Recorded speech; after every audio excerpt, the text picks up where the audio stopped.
Good afternoon, everyone. I want to welcome you to this meeting will come to order. This is the regular meeting of the Land Use and Transportation Committee. I'm Supervisor Malia Cohen, chair of this committee, and to my right is the vice chair, Supervisor Scott Weiner, and sitting on my left is Supervisor Aaron Peskin. Our clerk today is Ms. Elisa Samara, and also want to take a moment to thank Phil Jackson and Nona Melkonian from SF Gov TV for broadcasting this meeting. Madam Clerk, do you have any announcements? Yes, please make sure to silence all cell phones and electronic devices. Completed speaker cards and copies of any documents to be included as part of the file should be submitted to the clerk. Items acted upon today will appear on the October 25th Board of Supervisors agenda unless otherwise stated. Thank you very much. Could you call item 1? Item number 1 is an ordinance amending the police code to allow the director of the Entertainment Commission to extend from 10 o'clock to 11 o'clock p.m. the hours which live performances may be presented at locales in the Union Street Neighborhood Commercial District. Thank you. Supervisor Farrell is a sponsor of this item, and today we have Ms. Kanishka from his office here to present. Kanishka, why don't you go ahead and take it away? Thank you. Good afternoon, Supervisors. Kanishka Karnaratna, Legislative Aide to Supervisor Farrell. The item before you is Supervisor Farrell's legislation to allow an extension of limited live permit hours in the Union Street Neighborhood Commercial District. Existing law allows a business to receive limited live performance permits from the Entertainment Commission. They're often issued for restaurants and bars that have live music offerings.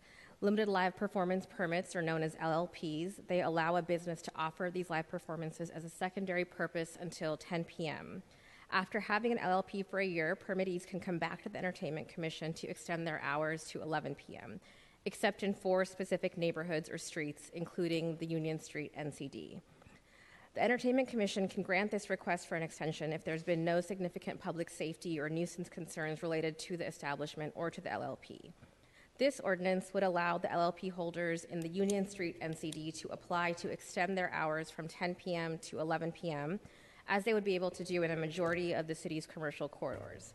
There's currently only one LLP holder in the Union Street NCD. It's the Bus Stop, which has received no complaints since having their LLP issued a year ago.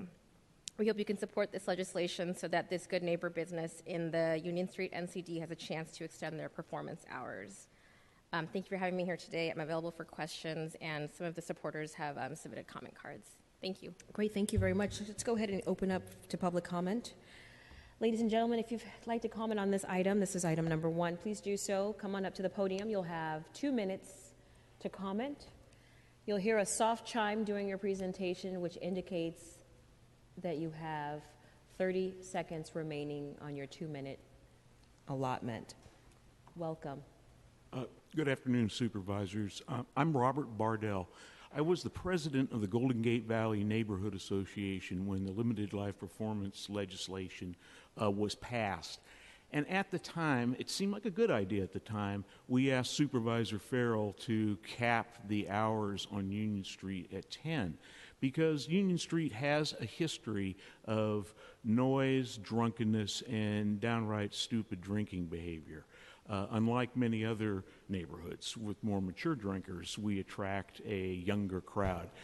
Well, I have observed the bus stops program for a year. Indeed, it's been trouble-free. But one of the disappointing things about it is that the bands are just getting going at 10 o'clock, and people are just coming in saying, oh, wow, look, live music here on Union Street, and it has to shut down.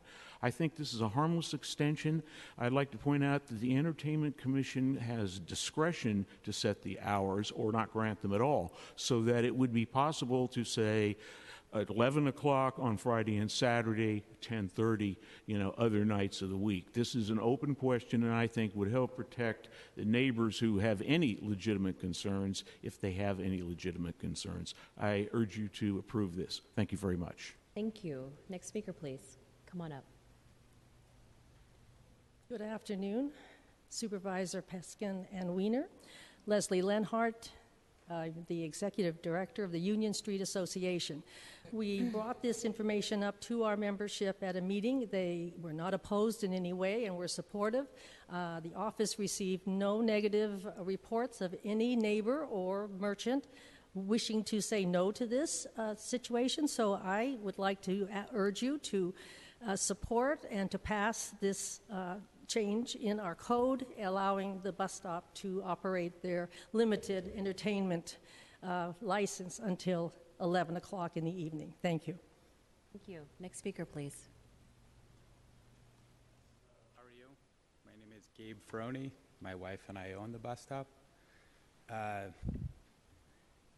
Another hour would be great for us. A lot of these bands, they have other jobs, and they get there usually about 8 after they set up and all that sort of stuff. They get going, everything's cool, and then people start coming in around 9 or 9:30, and the band has to shut down. We've been really responsible with this permit. We live in the neighborhood. We live above the bars. So we understand what everything is happening. And we're just asking for one more hour to just, so people can come in and enjoy the music after dinner, what have you. The bands have more time to come in and set up. They can start around 8 or 8:30, and that's pretty much it. Really appreciate your time, and thank you. Thank you. Is there any other member of the public that'd like to speak on this item? Okay, seeing none, public comment is closed. Colleagues, do you have any comments? If not, maybe I can take a motion. Motion. I move that we forward the item to the full board with a positive recommendation. All right. Without objection, that motion passes. Thank you. Could you call item 2? Item number 2 is an ordinance amending the planning and green building codes to establish requirements for new building construction, facilitating development of renewable energy facilities and living roofs. Thank you. Supervisor Wiener is the author of this item. Thank you very much, Madam Chair. And actually, I forgot to distribute some very minor technical amendments, and I have a copy for the clerk as well.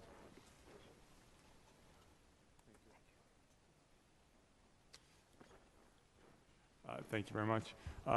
Madam Chair, thank you for scheduling this item today. Colleagues, today's green roof ordinance builds off of legislation that I authored earlier this year and that the board passed unanimously that required solar power or solar heating panels on 15% of any new rooftop in San Francisco between 1 and 10 stories.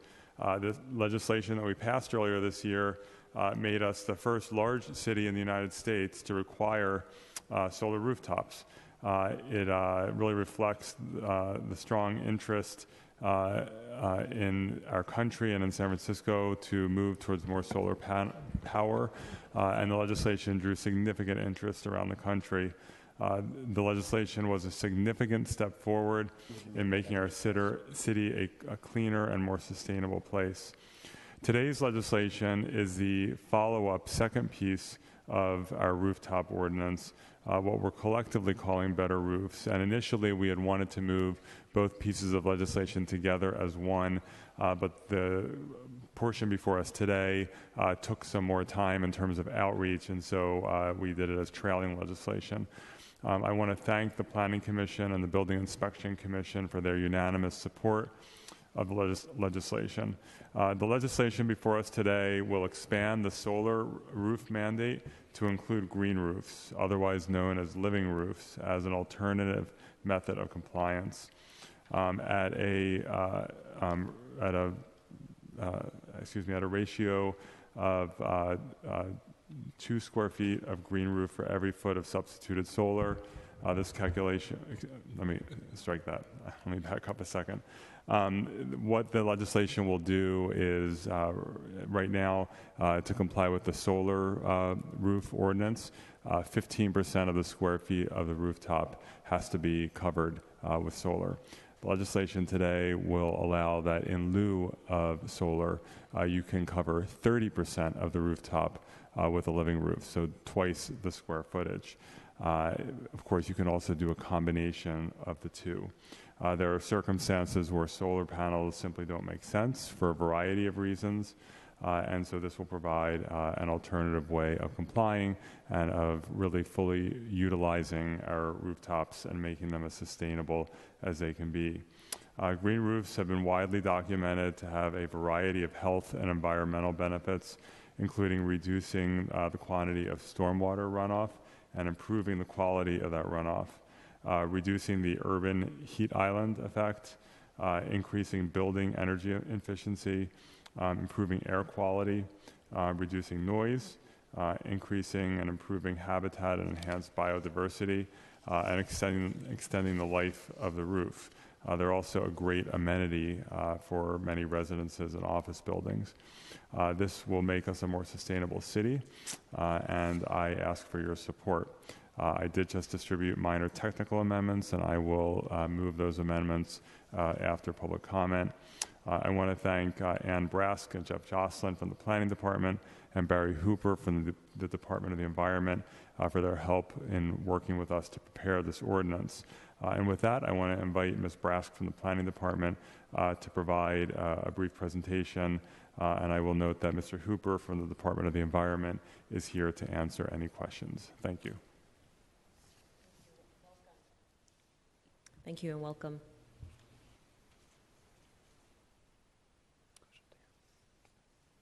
Thank you, Supervisor Weiner. Good afternoon, Supervisors and Brask, Planning Department staff. Supervisor Weiner mentioned the way it was prior to the solar-only ordinance was that the California state legislation required that 15% of rooftop space was solar-ready, meaning free and clear and able to install solar in the future. Since the solar ordinance a few months ago, now that 15% is required to actually install the solar. This item before you today would allow for an alternative use of the living roof space to be at a 2-to-1 ratio, so 30% of the rooftop, or more commonly, perhaps a combination of both, 15 to 30% of your roof as solar or green roof. The Planning Department staff has been at this for a while. 3 years ago, we co-hosted the Cities Alive National Green Roof Conference with the Public Utilities Commission. Coming up to that spur, organized a task force that created the Greener and Better Roofs Roadmap with recommendations like a manual and a mandate. Our team at the Planning Department led the cause to research what other cities had been doing and found that San Francisco was lagging behind in greening our rooftops.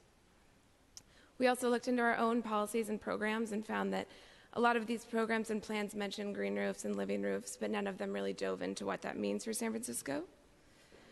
So we did our research and we put all of this information on our website, and we looked at these proposed and existing green roofs in the city so that the public could learn more. We also visited additional living roofs in the city, understood their motivations. We talked to designers and developers about what worked and what didn't work. And then we created and culminated all this information into our living roof manual. The manual provides a background on living roofs, their benefits, and the process, and how to get a living roof in San Francisco, as well as recommended design guidelines, anywhere from plant recommendations to water reuse and rainwater harvesting. Arup conducted a cost-benefit analysis that found that over a 25-year period, living roofs were cost-effective.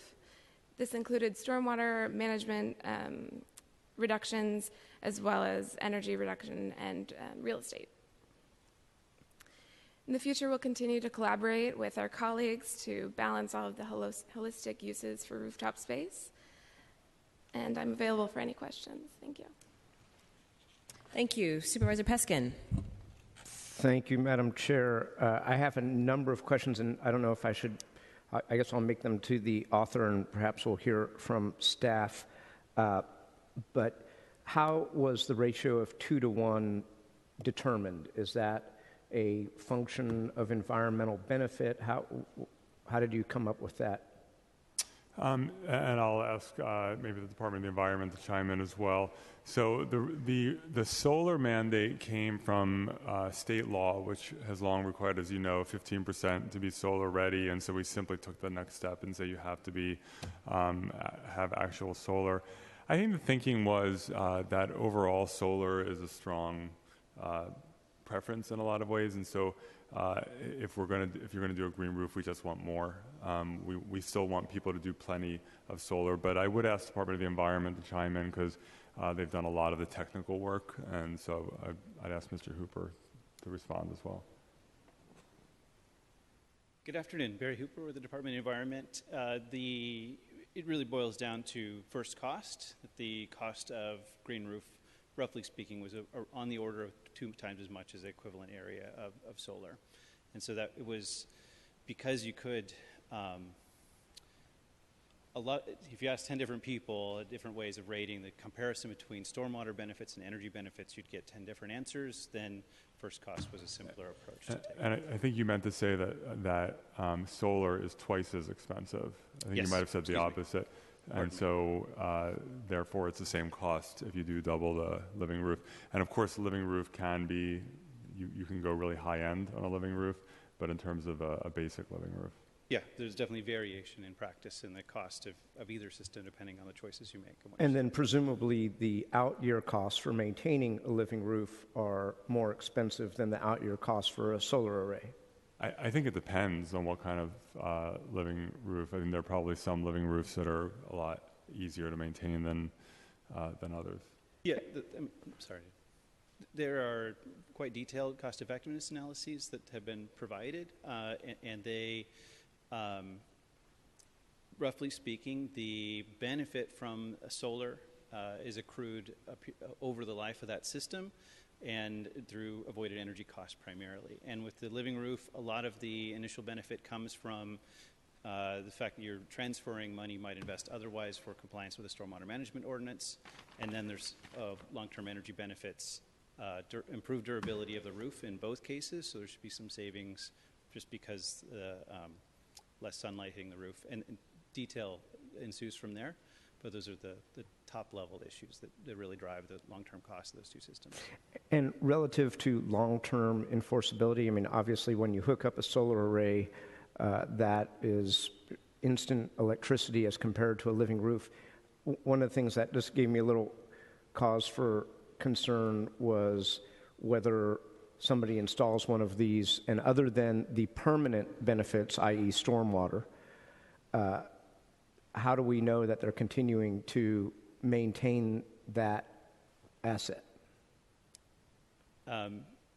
Maintenance of an asset is probably not the primary focus of any agency that's involved in the permitting process. I mean, most of the city's relationship is up to the point of issuance of certificate of occupancy.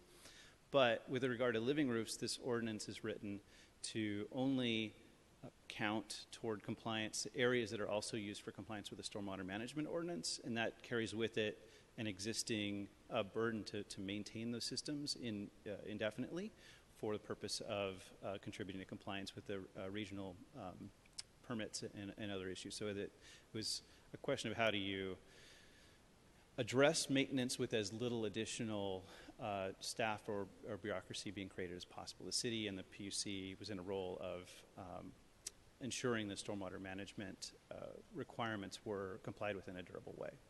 But that doesn't translate yet to regular inspections or something like that. That would be a matter for the SFPUC and really a broader question of how the stormwater management requirements are ultimately enforced. And was there any analysis of additional water resource requirements for a living roof? No. However, the non-potable water reuse ordinance is applicable as well as the water efficient landscape ordinance. And so there are existing, significant existing limits on how much water can be applied to the rooftop. And then I noticed that Supervisor Wiener, in one of his amendments on page 7, said that the Planning Department, after consulting with the PUC and the Department of the Environment, may adopt rules on regulations to implement these provisions and coordinate compliance with the Stormwater Management Ordinance. I think, given that there are no real design guidelines, I looked at the manual, maybe that may should become a shall.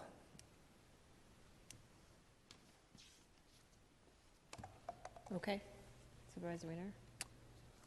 I don't have a problem with making that a shall. I think that I think the intent is to do that. Mr. Hooper will correct me if I'm wrong. Yes. Yeah, so I think a shall would be perfectly fine.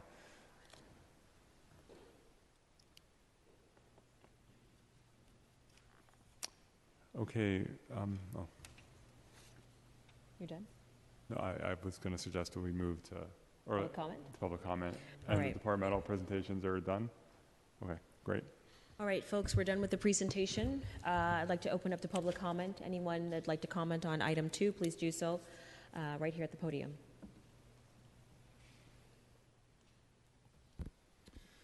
Hi, good afternoon. to the supervisors. My name is Avi Smith. I'm with a landscape company called Habitat Gardens. We design and install the green roof on 50 UN Plaza. I would like to applaud Supervisor Wiener for pushing this ordinance through for San Francisco, especially on the green roof. Knowing how eco-friendly San Francisco is, when we started to implement green roofs in the Bay Area, it was really disappointing to see how far behind we are from all the other major cities as it relates to green roofs. So, we've worked hard on pushing this forward. This will definitely put San Francisco on the same playing field as some of the other major cities, and it will definitely be beneficial for the city. I think the biggest benefit for me that green roofs can provide to the city is it will help to mitigate stormwater, and that's a huge issue for San Francisco itself. So I am definitely in favor of this ordinance and the mandate, and I really hope that this will push through. Thank you very much. Thank you very much. Is there anyone else? Next speaker, please. Good afternoon, supervisors. My name is Eli Zegas. I work at SPUR on food and agriculture policy, and here to express our support for this legislation. Green roofs, as you've heard, provide many benefits to the city at large, as well as building occupants and owners, including they help detain stormwater, improve air quality, provide habitat for plants and insects, reduce energy costs, and can prolong the life of the roof. In 2013, as you heard, SPUR pulled together a green roof task force with participation from many city departments and the private sector. We developed a greener and better roofs roadmap for advancing green roof policy and implementation. And today, we've, with the work of the planning department and the PUC, have developed a number of green roof case studies and a green roof design manual that will help people install this option should they choose to take it. And we really believe that the inclusion of a green roof option to complement the existing solar roof mandate is both a leading policy and a great idea. We're delighted to support the ordinance, and we are excited that it might spur innovation from architects and developers who are trying to figure out how to meet this requirement and put San Francisco at the leading edge. So urge you to support it. Thanks very much. Thank you so much. Next speaker, please. Is there anyone else that'd like to speak on this item? All right, seeing no other speakers, public comment is closed. Supervisor Wiener. Thank you, Madam Chair, and thank you to the supportive public comments. And I want to especially thank SPUR for its work on this and so many other issues. So, Madam Chair, first I'd like to the amendments that I've distributed with one change, specifically on page 7, line 8, changing may to shall per the suggestion of Supervisor Peskin. I move adoption of those amendments. All right, without objection. Okay, and I now I moved that we forward item 2 as amendment. Excuse me. I move that we forward item 2 as amended to the full Board of Supervisors with a positive recommendation. All right, motion without objection. The motion passes. Thank you, Supervisor Wiener. Could you call item number 3, please? Item number 3 is a resolution extending for an additional 6 months interim zoning controls in the RH1, RH2, and RH3 zoning districts by requiring conditional use authorization for large residential developments that are new or existing. All right, thank you. Supervisor Wiener is also the author of this item. Yes, thank you, Madam Chair. You may recall that I believe it was last year, although I sometimes lose track of time on these things, we adopted interim zoning controls that I authored for the Corona Heights, Corbett Heights neighborhoods to place temporary controls in place regarding projects that turn smaller homes into very large homes, not to ban anything, but to require a conditional use in certain circumstances. This is simply a 6-month extension of those controls. I will say that the controls, I think, have had at least some success. I don't think it's ever a silver bullet, but we have had several projects that through the conditional use process we were able to mediate to successful resolution and avoid an appeal at this board. I will also note that the planning department is currently working on controls to address this issue citywide. And it's always been my hope that these citywide controls coming out of the planning department would supersede and moot out these interim zoning controls for this particular neighborhood. The planning department is not quite there yet, and so we're asking for a 6-month extension. Thank you. Thank you. Supervisor Weiner, how about we go to public comment? You're good? Okay. Ladies and gentlemen, if you'd like to comment on item 3, please come up and do so. You'll have 2 minutes. Thank you.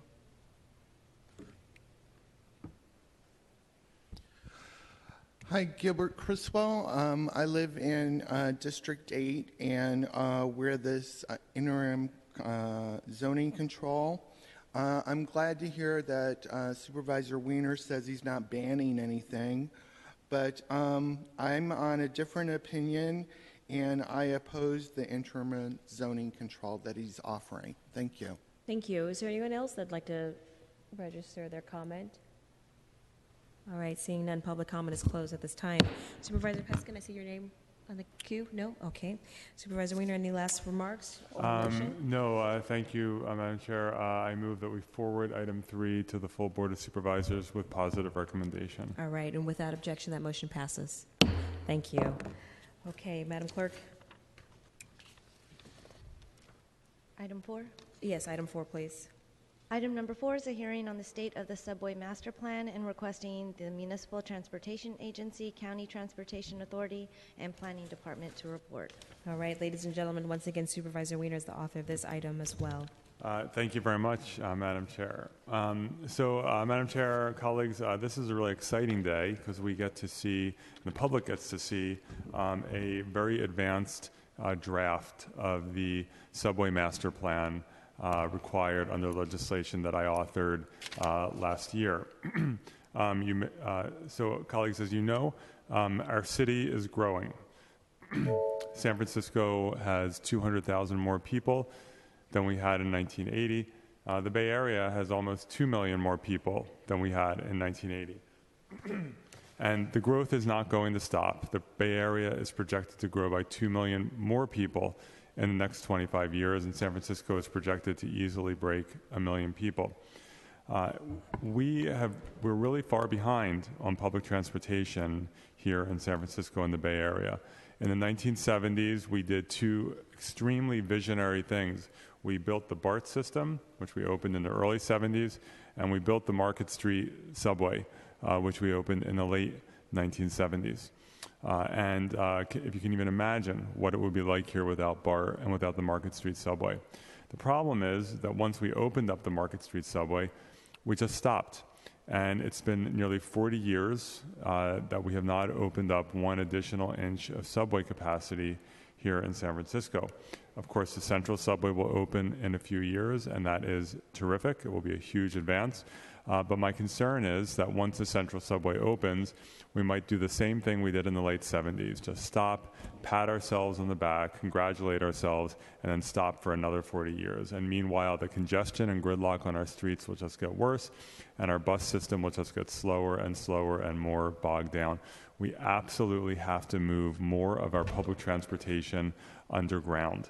And so last year, I authored legislation requiring the preparation of a subway master plan and requiring various departments, including the MTA, the Planning Department, and our Transportation Authority, to go through a process, interdepartmental process, solicit public feedback, and come up with a master plan. Of course, each subway project is a big one that will require its own planning and environmental work, and of course, the amassing of funding to be able to deliver the project. But it's good to have a master plan so we know what are the priorities. Once we finish the Central subway, what is next, so that we do not miss a beat. So the departments have gone through their process, have done significant analysis. Last month, a website was launched so that the public could literally draw proposed subway lines so we could get a sense of what members of the public think and create essentially a heat map for what people want. And so before us today is an advanced draft of the subway master plan that reflects the interdepartmental work as well as that initial round of very valuable public feedback. After today, there will be one more opportunity for public feedback relating to this advanced draft, and then by the end of the year, the final plan will be in place. But the plan today is very advanced, and I think will give the public a very good sense of what the departments have come up with, and also what members of the public who participated thought. And so this is a very, very exciting day, and I'm really just thrilled that we're here. And I want to thank each of the departments and all of the staff who participated, and all the members of the public who took the time to go on the website and give their recommendations. So if there are no initial comments, Madam Chair, I'd like to ask Sarah Jones, I always want to say from the Planning Department, but the Director of Planning from the MTA, to come up and kick off the staff presentations and show us some really amazing maps. Going up.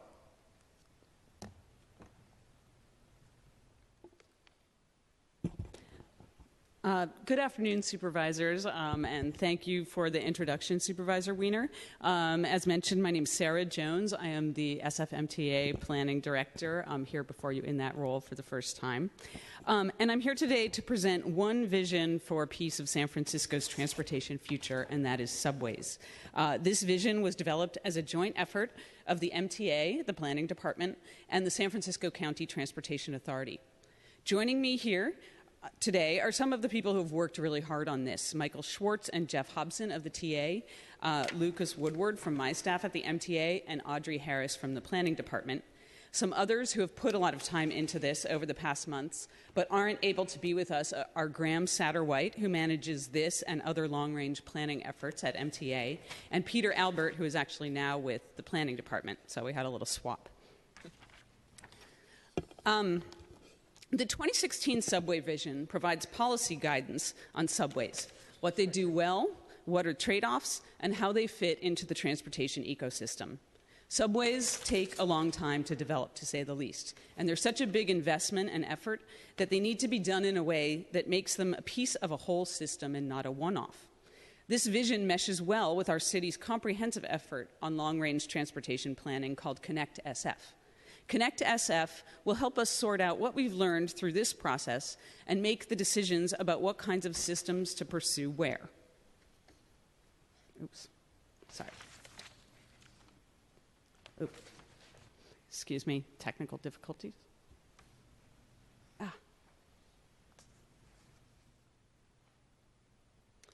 Sorry about that.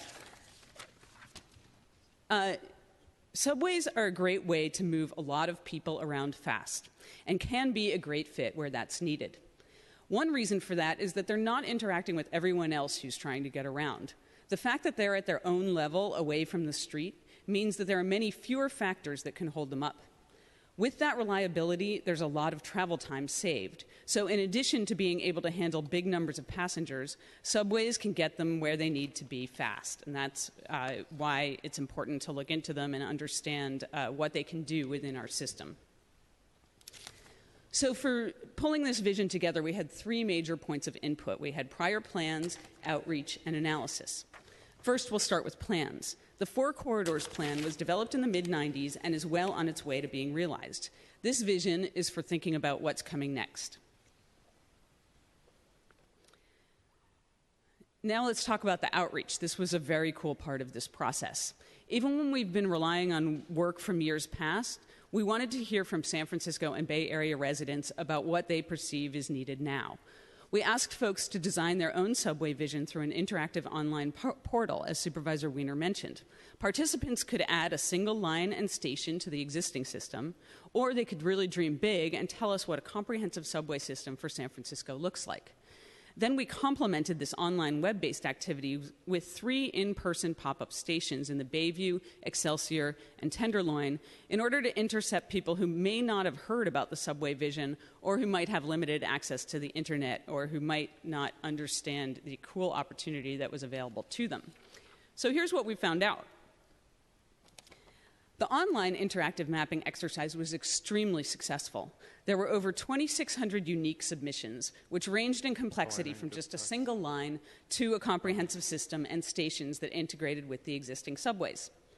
The most consistently drawn subway lines that are shown here in this heat map reflected concepts and corridors found in many of the prior plans that we reviewed, but it was also interesting to see some other areas being opened up and talked about, and some needs being recognized for moving around other parts of San Francisco, such as the west side, and better access to the southern and southeastern parts of the city. And one thing that we can really take from this is where people are looking to be able to get around better than they can get around now. The pop-ups had some interesting consistencies and also some interesting differences. The booth experience themselves was generally really fun and positive. People were very pleased that we came out to talk to them, and nearly all of those who stopped were not aware of this effort. We had in-person translation services there, and that was key. About a quarter to a third of the respondents did not speak English as a primary language, and there were actually lines of people waiting to talk to the interpreters so that they could participate. As you can see on this heat map, partially based on the locations of the pop-ups, but also because there's so much focus, Geary is a major standout, and there's also a lot of interest in better connections in Potrero, some central subway extension, and connections between Bayshore and Balboa Park. We got about 130 submissions out of the pop-up effort and talked to a lot more people than that. So I've talked about two of our inputs, which are the prior plans and outreach, and now I'm going to pass the presentation to Michael Schwartz of the TA, who will talk about the analysis piece that got us from outreach results to a vision. Thanks, Sarah. Good afternoon, supervisors. Michael Schwartz, Principal Planner at the Transportation Authority. So we did look at these past plans and get this outreach, but we did think that it was important to look at a few different types of analysis to help inform the many different ways we could go in terms of building different subway networks. So this map shows different types of land use in 2040 and how do we look at where the densities are. We also looked at existing and future transit ridership, but we also looked at perhaps untapped potential, so areas where there may be a lot of travel demand, people trying to get around and to and from different places, but perhaps using a different mode other than transit, but might be easily converted or likely to take transit in the event of something like a subway network. So we took all those pieces together, and a few different types of corridors came up that we decided to evaluate, and they sort of rose to the top. They tended to fall into one of three categories. One is sort of a cross-town connection, so people are really trying to get all the way across the city, particularly to the outer areas. Connectors, so areas where people are trying to just get from one area to the major trunk of our transit network in the core. And then some that we call purely demand-based. So these are ones where there are major travel patterns and people really trying to use the system really of all different types of modes. And what we did with all this information was we built two different concepts.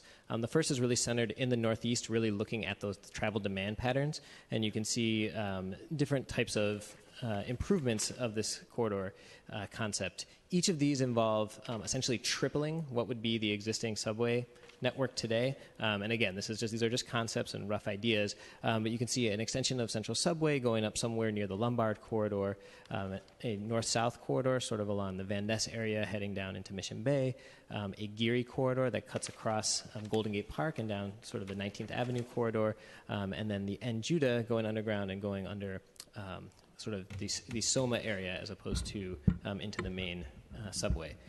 And then we decided to try and contrast that with a different type of concept, which is what we call Concept B. And with that, we looked at both differences between corridors as well as trying to fill in gaps that the other one didn't fit, with a particular eye to trying to cover as much geographic area of the city as possible. So you can see this one also has a T-third Central Subway extension going more towards the Fisherman's Wharf area. And then for the north-south, instead of being in the Van Ness area, more towards the Fillmore-DeVis area and cutting across towards the Hunters Point Shipyard, Geary extending all the way to the beach, the N. Judah line this time going into Mission Bay as opposed to into Soma, an extension of the M line down past the existing subway network in West Portal, as well as Geneva going across. And again, these are just representative. We're not saying you should approve one of these or the other, or we should look into these, but this was just a way to kind of test what the effects would be of different types of networks. And what we found was that when you build these types of concepts, you do get some robust findings, particularly in the area of travel time with significant savings. So we found that with those subways, transit riders would save somewhere on the order of about 25,000 hours of travel time a day. And that's 50 to 70% off individual route travel time. And what's even more important to capture is the reliability improvement. So I think many people know that BART runs at a 90+% on-time performance. When you close the system and keep the trains from having to be on the surface at all, you would be able to improve the performance of Muni systems to be able to reach that type of on-time reliability. In addition, increased ridership, so up to 150,000 new transit riders per day on the system, and definitely enhanced accessibility. So today, in 2040, it's predicted that about 44% of the population would be able to walk to a subway station. With either of these networks, it'd be somewhere, it'd be more than 80%, and more than 90% of jobs would be walkable from a subway station. There's also a modest reduction in vehicle miles traveled, congestion, and delay. And we also did do an analysis to look at how it affected low-income riders in addition to the population as a whole, and we found that these benefits were distributed evenly between low-income and the population as a whole. So on this particular map, in terms of travel, so what is it, obviously, the bluer it is, the more improvements we're going to see in terms of travel time. So down to Hunters Point, that's a significant change, or significant improvement, as well as parts of, I guess, Mission Bay or Pier 70 or whatever that is, and also through the Sunset and through the Richmond. So when you talk about, for example, in the dark blue where it says falls more than 100 hours, is that per person per year? Is that? Yeah, thank you. So what this is taking the travel time savings and multiplying it by, or it's basically the total for that zone that's shown there. So this is per day.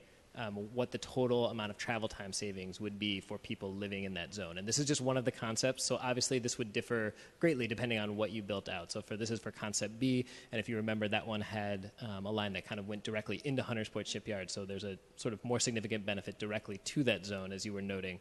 But I think that what this is showing is that there's definitely some benefits that are accruing really across the city, with some areas having more. Some of that may be weighted by population, so they may be slightly denser areas.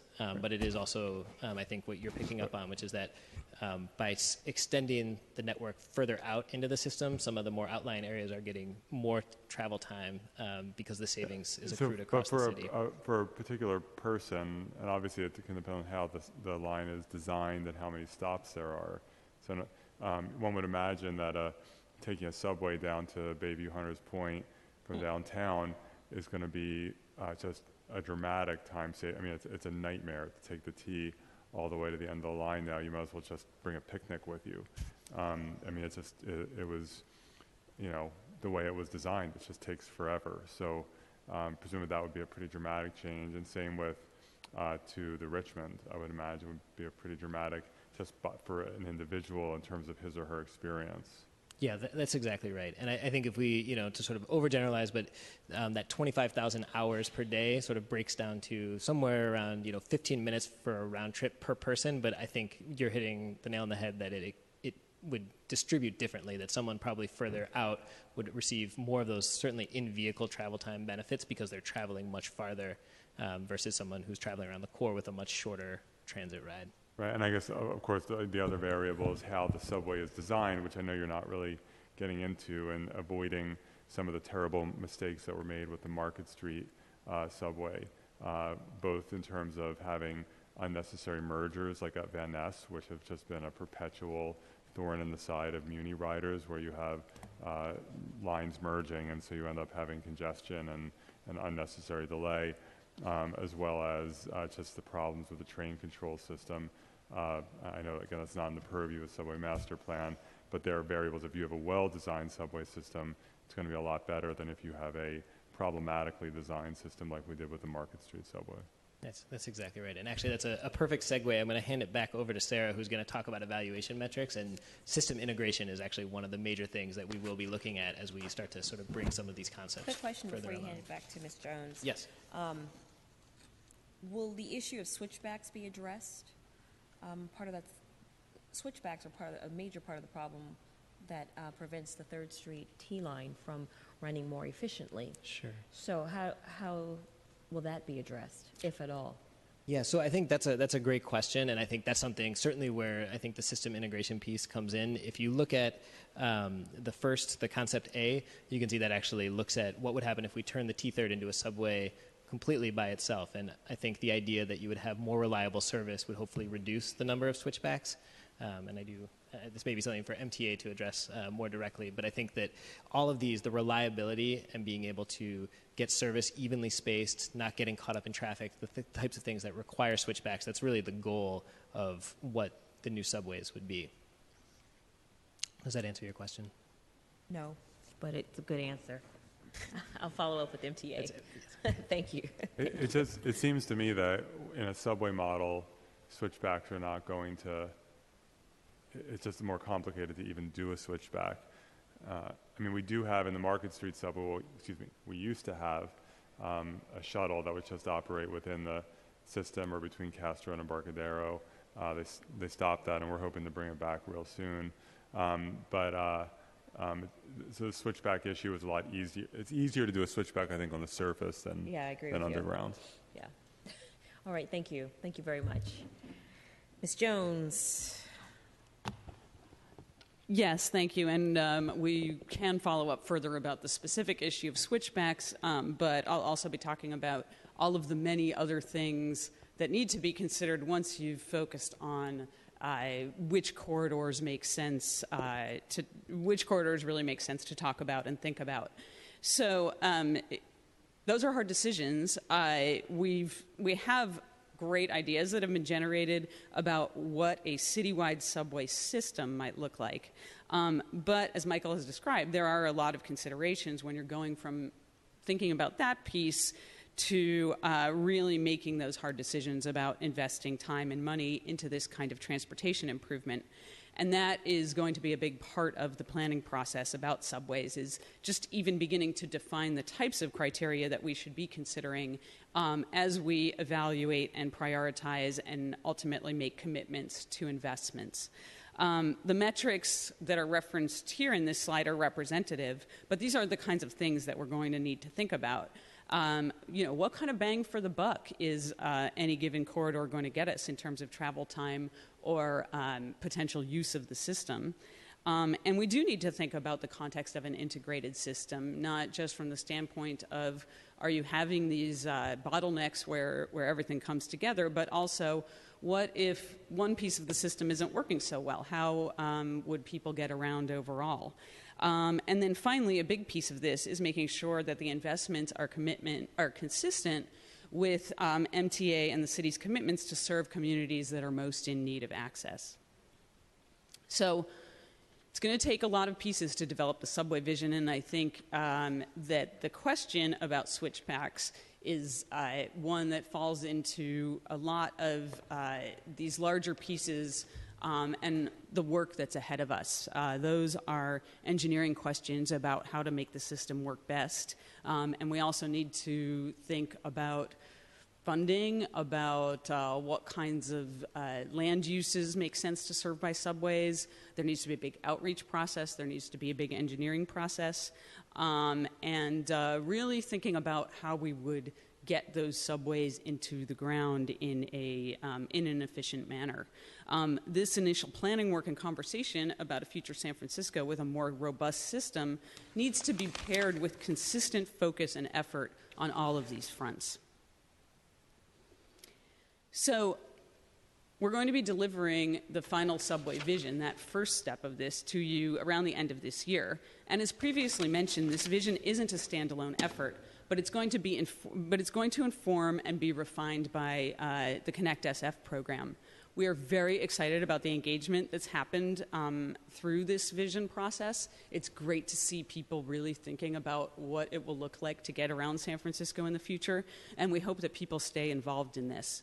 Connect SF is going to include a lot of opportunities for the public to provide input on their transportation values and bring together stakeholders to identify a full multimodal transportation vision for San Francisco. And this is going to include an understanding of how subways fit into that overall transportation ecosystem and are complementary of the numerous modes of transportation available. Connect SF is going to be launching a survey about transportation values that's going to be available both online and at in-person meetings in the coming weeks. This concludes our presentation, and we're looking forward to comments and questions from you and everyone here. Thank you. Supervisor Weiner. Yeah, so, and again, I know there's going to be more feedback and analysis, but in terms of the actual corridors, in terms of members of the outreach that we got from members of the public, if you could just go back to, I guess it's the online outreach results and the pop-up outreach results. And this is, I guess, a heat map. Mm-hmm. So first of all, can you just, in terms of the online versus pop-up, or the online versus non-online feedback, what was the percentage, just to have a sense? I'm assuming it was probably higher online, just because for many people it was easier. Yeah, we had about 2,600 individual submissions online. Some of them were, suggesting subways to China or Brazil, but a lot of them were much more focused on San Francisco and also on connections to regional rail systems, BART and Caltrain. And then the pop-up was 130 submissions, so about 20x. Right. Now, first of all, thank you for doing the pop-up because just making sure that we're giving people who don't have access to the internet opportunity to put feedback in. But that's that's incredible, almost 3,000 responses.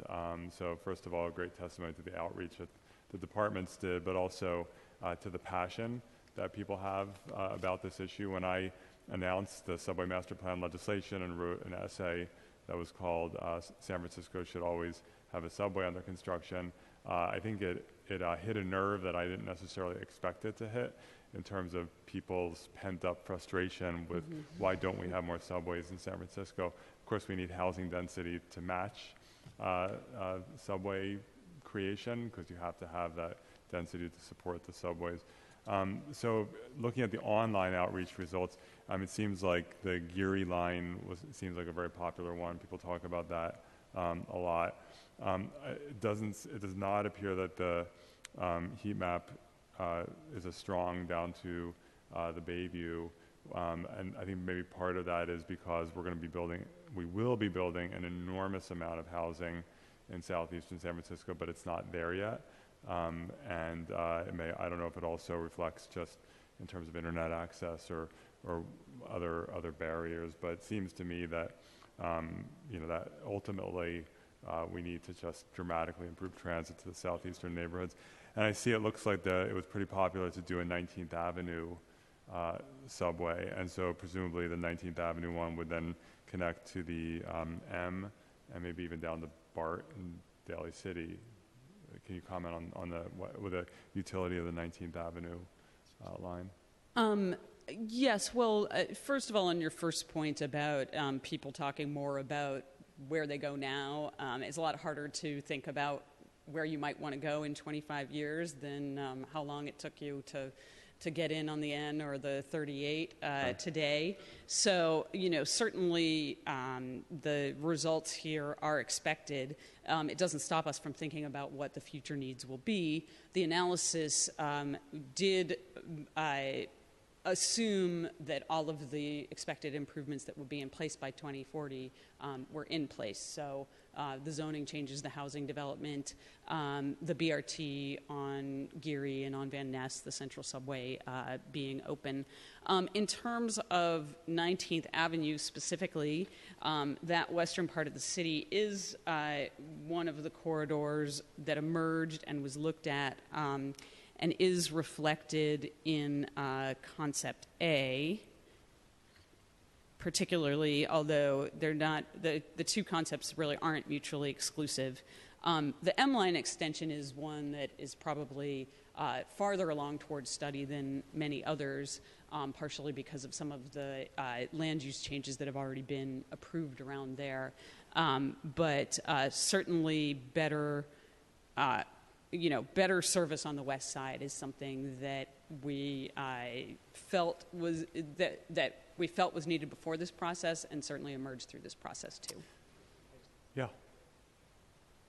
Thanks, Sarah. I just wanted to add quickly that I do agree with what Sarah said, that a lot of, particularly the online survey, shows sort of where people are saying we need better service and more better travel options. Whether or not it's subway is something that needs to be uncovered in the future. We may find that a certain corridor may benefit from a slightly different type of service than that. The other thing was, between the two concepts, we actually had two different sort of 19th Avenue-ish concepts. One sort of cut over through the park and across from Geary, and the other is sort of more closer to that M line.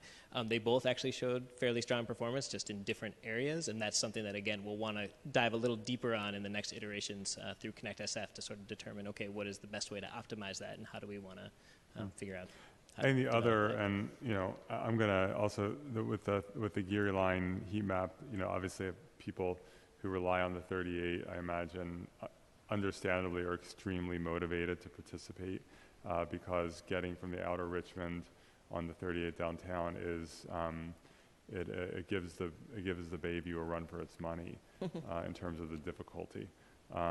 But one also what's interesting is the emphasis on north-south connections, because that's been an ongoing problem for Muni in general, that the east-west connections are better than the north-south connections, and the Central Subway helps.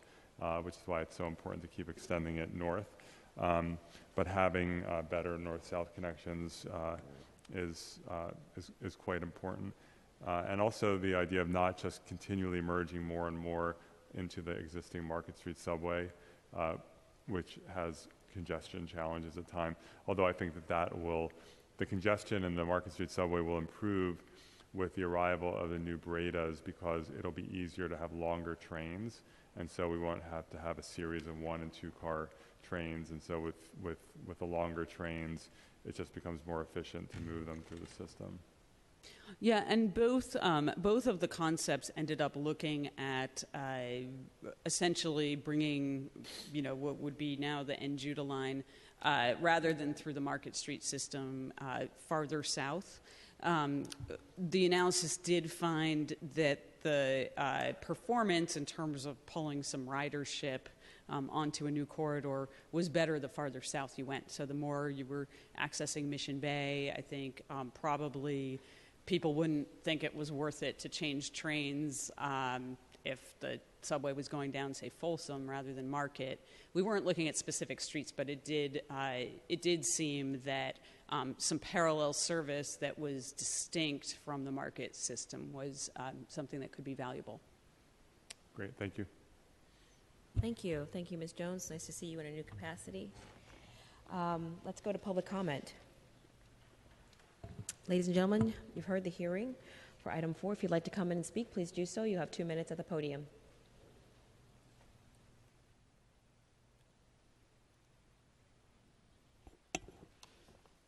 Please begin. 旧金山434，我是郭华光 Watan， Dear Board of Supervisors, I'm Guo Tang. 我是世界越缅寮华人团体联合总会最高常务顾问。 I'm the General Counsel of World Federations of Chinese Organizations from Vietnam, Cambodia, and Laos. 今天我在补充呈上1份304各界侨团领袖及名人的签名名单。 Today, I'm adding in more petition forms signed by hundreds of Chinese community leaders and the respected ones in Chinatown. 中国城大多数社团首长衷心希望以中山站命名中国城地铁站。 The majority of the Chinese community leaders in San Francisco Chinatown have warmly supported naming the Central Subway Chinatown Station after founding father Dr. Sun Yat-sen. 孙中山是中国的华盛顿，唯有国父的名字才有资格命名中国城地铁站，这是符合3万4及全美华人的殷切愿望。 Dr. Sen is George Washington of China. Only his name is qualified for the Chinatown subway station. This naming proposal represents the wishes from all the Chinese community worldwide. 在短短的2个星期内，收到空前的支持，收集到数百名华人要人的签名，在2天前中国城一场音乐会，观众几乎是100%的热情签名支持。昨天一群朋友聚餐，没有征签表，临时用一张笔记本的纸郑重写下多名的人的名字。 Within a short period of 2 weeks, this proposal received enormous support from Chinese people in Chinatown. We have collected several hundred signatures from the respected ones in Chinatown. 2 days ago, at a concert in Chinatown, almost every audience member enthusiastically co-signed the petition. Yesterday, a group of friends gathered for dinner. Even without petition form, they grabbed a piece of notebook and signed their names on this piece of paper. Please take a look. 国父孙中山是一位统领华人的领袖，被全球华人尊为现代中国的国父，包括台湾海峡两岸的华人。 As a unique uniting leader, Dr. Sen has been respected as the founding father of modern China among the entire Chinese community, including Chinese on both sides of Taiwan Straits. 孙中山在20世纪初住在旧金山中国城，为建立现代中国曾到三藩市筹募援助。 Dr. Sen lived in San Francisco, Chinatown, at the beginning of the 20th century.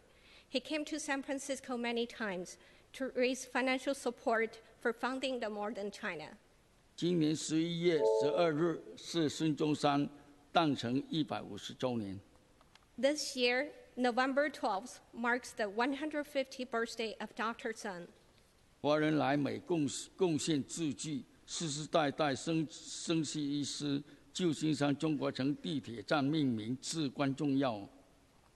Chinese Americans living in Chinatown generation by generation have made significant contributions to the United States. Therefore, the name of the Central Subway Chinatown station is extremely important.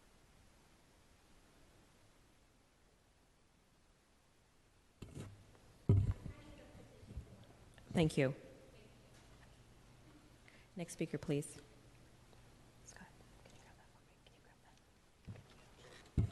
Next speaker, please. Are you speaking? Please. He helped me translate. Okay.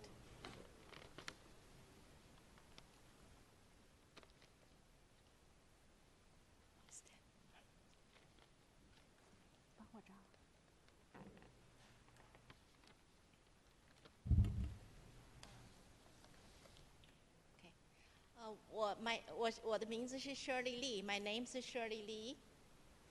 I'm the Silicon Valley Liaison Director for Song Yat-sen Center Foundation. Can you pull the mic to your mouth?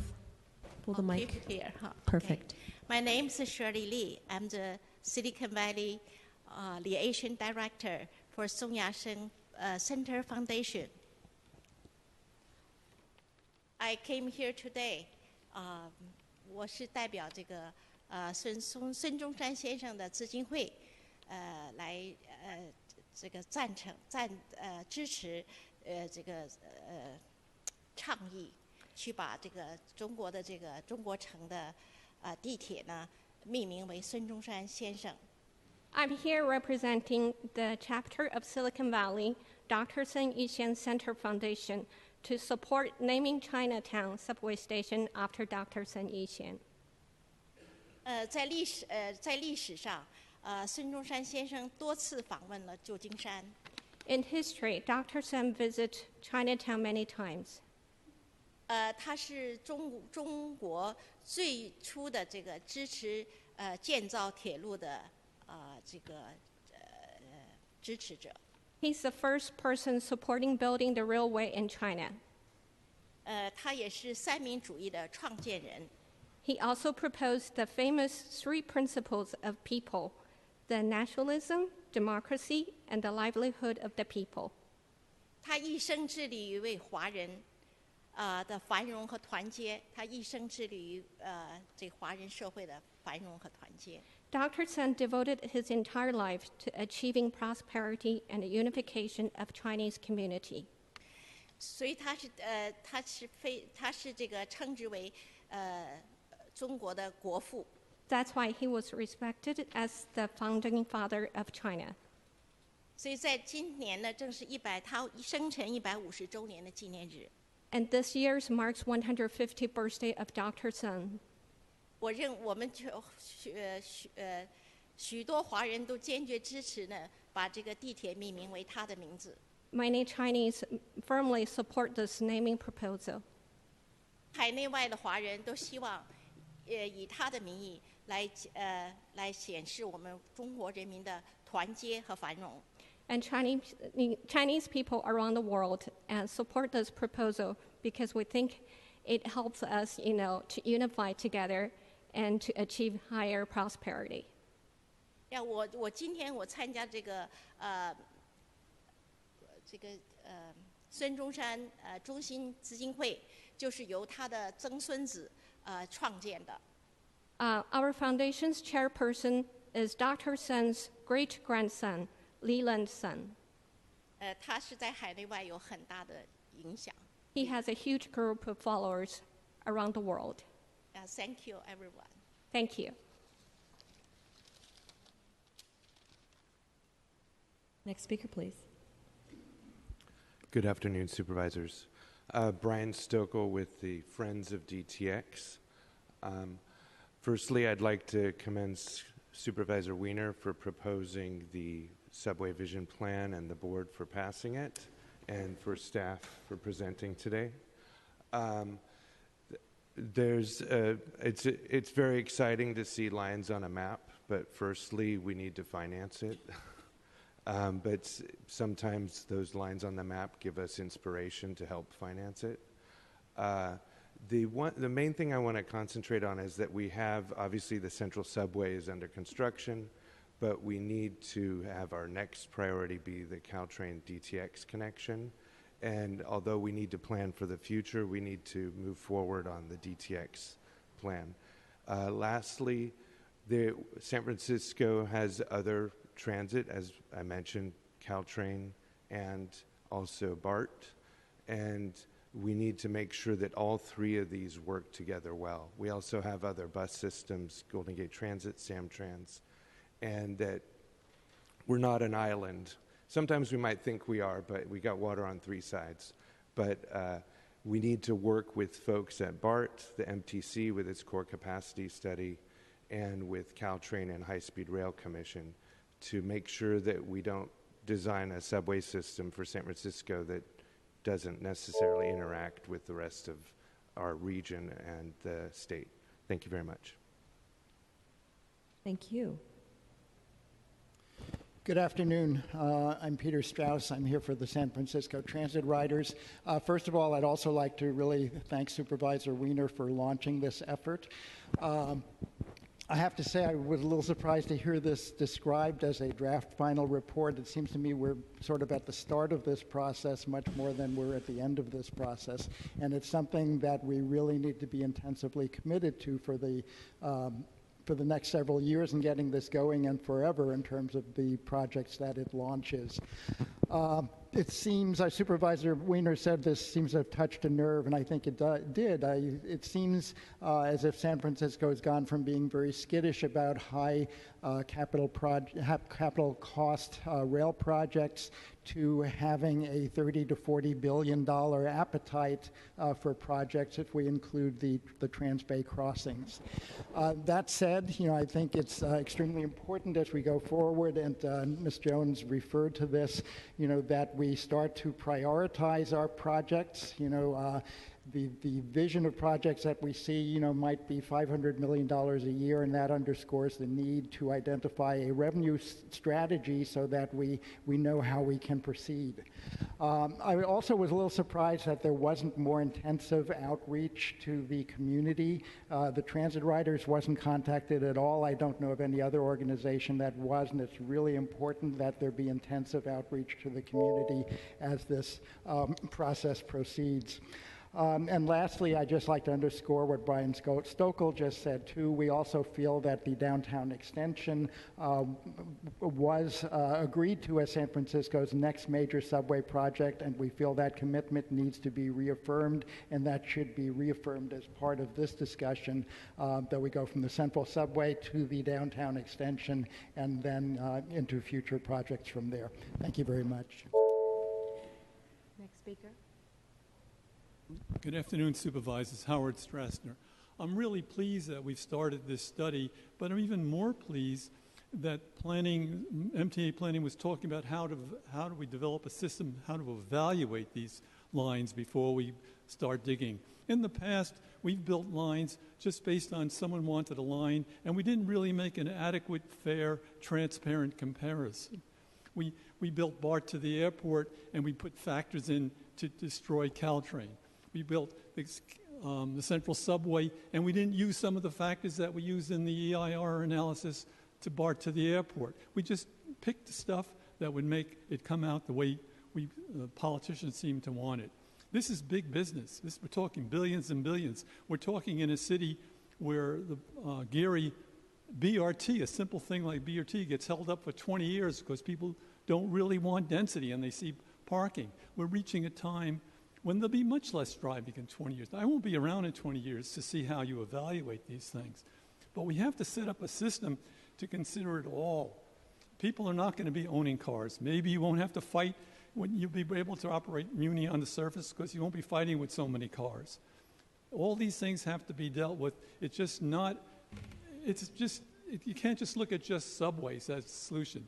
Subways are the solution in great density where you're moving 10-car trains with lots of people every couple of minutes. When you're moving a 1 or 2-car train with many minutes apart, that's not really a subway. And so we have to really dig in on this stuff. And I don't think we're going to get this done in a year. And we have to have our criteria. Are we going to have very high density above these subways? Are we going to have stations? So we have supervisors come to fight and support their neighbors who say, oh, that station makes me walk too far. Well, when you have subways, the walks are going to be much further. How are we going to deal with all this stuff? We have to get to the essence of transit first.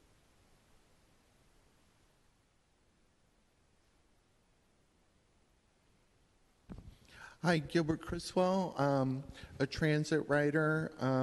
I've been speaking about expanding the subway system since the 80s, so I don't know why this is taking so long, and I'd like to see the expansion to Fisherman's Wharf and North Beach, and I don't know from this diagram if you want to do a tunnel to Treasure Island and run the subway underneath the bay to Treasure Island. But I think that's something that needs to be thought of since there's going to be so much housing on Treasure Island, and Treasure Island is cut off from the rest of the city. We need to incorporate them into the subway system. And I want to speak about funding because it seems that the funding is going to be on the backs of the citizens of the city of San Francisco. And it seems like our elected leaders are weak and ineffective in expanding the subway system and getting funding for the subway system. It takes leadership from our elected office holders to expand the subway system and not having leaders at the 11th hour coming up with plans that the public hasn't had complete input on, and I will continue to follow this. Thank you.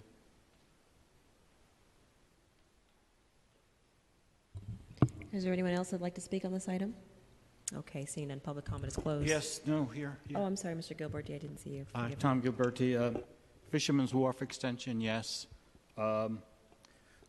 Total miles of subway we have now versus the total miles of subway that's planned at the end of either the two plans.